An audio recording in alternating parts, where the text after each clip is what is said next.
គ្មានអីធ្វើបន់ធ្វើទៀនទេធ្វើបន់ធ្វើទៀនមួយជាលុយកាក់មួយជាទឹកចិត្តមួយជាសកម្មភាពអីយើងធ្វើក៏ដោយចេញពីកៅអៅបេះដូងបរិសុទ្ធគ្មានគោលបំណងចង់អីបានមកវិញបើសិនគេធ្វើដល់អ្នកតន្ត្រីក៏ខ្ញុំសប្បាយចិត្តដែរហើយបើយើងចេះមួយយើងបរៀនមួយបើយើងចេះ10យើងបរៀន10អត់បាត់ទៅណាទេការចែករំលែកគឺជាចំណុចមួយធំធេងណាស់លើโลกនេះហើយប្រទេសណាក៏ដោយដែលប្រជាជនមានវប្បធម៌ចែករំលែកប្រទេសហ្នឹងគឺជឿនលឿនលូតលាស់ហើយមិនឆ្លោះគ្នាគួតប្រជែងគ្នាក្នុងការអាកោឈាមសង្គមដែលប្រកួតប្រជែងអាកោឈាមគឺខ្ពស់កាប់ចឹងប្រជាជននៅប្រទេសហ្នឹងគឺទឿរហូតដូច្នេះហើយគេបណ្ដុះមនុស្សនៅក្នុងសង្គមណាដូចសង្គមណាដើម្បីឲ្យប្រទេសហ្នឹងគឺលូតលាស់គឺប្រជាជនត្រូវតែទលំទលាយនឹងការចែករំលែកចែករំលែកគឺចែករំលែកនៅវប្បធម៌ល្អចំណេះដឹងល្អអនាគតល្អគឺ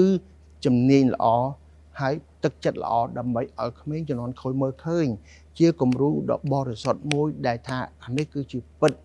មិនមែនហត់ទឹកសលង្កាក្នុងនាមមួយចង់ឃើញអ្វីមួយដែលអវិជ្ជមានណាមានន័យថាចេញពីបេះដូងវាបង្ហាញពីភ្នែកអញ្ចឹងអ្វីគេហៅថាឧបជាទិសហើយយើងរស់បាយមួយចានរាល់ពេលអស់ច្រើន3ពេលញ៉ាំលើនឹងជឿឆាប់ងាប់ទៀតខ្លាញ់ច្រើនស្ករច្រើនយើងយកទៅវិញទុកចោលកូនបំផ្លាញចាយហឺហាធ្វើឲ្យគេស្អប់ទៀតហើយបើយើងអានេះវាខ្ពស់ពេកអានេះវាទាបពេកវាងាយនឹងចេះហើយអញ្ចឹងហើយកូនខ្មែរផ្លិចគ្រប់ចំនួនចុះហេតុអ្វីផ្លិចតែមួយចំនួនមុនលឿនទេដូច្នេះជួយប្រសាទគ្នាកុំឲ្យវាខ្ពស់ពេកឲ្យវាចុះបន្តិចហើយកុំឲ្យវាអន់ពេកលើកប្រជាជនឡើងបន្តិចហើយអ្វីខ្ញុំធ្វើអ្នកខ្លះជេរខ្ញុំ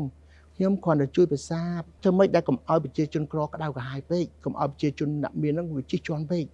គ្រាន់តែឲ្យផ្នែកមហាជនថាប្រទេសយើងគឺមានចេះជួយគ្នាចេះស្រឡាញ់គ្នាអោបកសោបគ្នាបើសិនកម្រិតហ្នឹងវាទៀបឡើងមានថាសក្តិរមនីនៅក្នុងប្រជាជនយើងវាកក់ក្ដៅសន្តិភាពដែលបានកសាងឡើងមកនេះវាបានយូរព្រោះសង្គ្រាមយើងស្អប់ណាស់មិនងាយរកអ្នកជួយកសាងបិតាជាតិរបស់សន្តិភាពទេយើងរកបានហើយជួយរក្សាគ្នាកុំឲ្យមានឲ្យផ្លេចឥ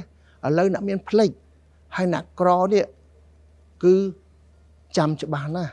ចឹងយើងគ្រាន់តែទាញសន្ទាប់នេះឲ្យមកកុំឲ្យវាផុតជើងហើយសន្ទាប់ឲ្យឡើងបើឡើងទៅសន្តិភាពវាថិតថេរខ្លាំងដូច្នេះហើយទូនីតិខ្ញុំក្នុងនាមជាមនុស្សធម៌គឺខ្ញុំធ្វើតែប៉ុណ្្នឹងទេមានបានគឺប្រពុតគឺអ្នកទុទាយការធ្វើល្អរបស់ខ្ញុំគឺអ្នកទុទាយចំណេះដឹងខ្ញុំអ្នកវិនិច្ឆ័យ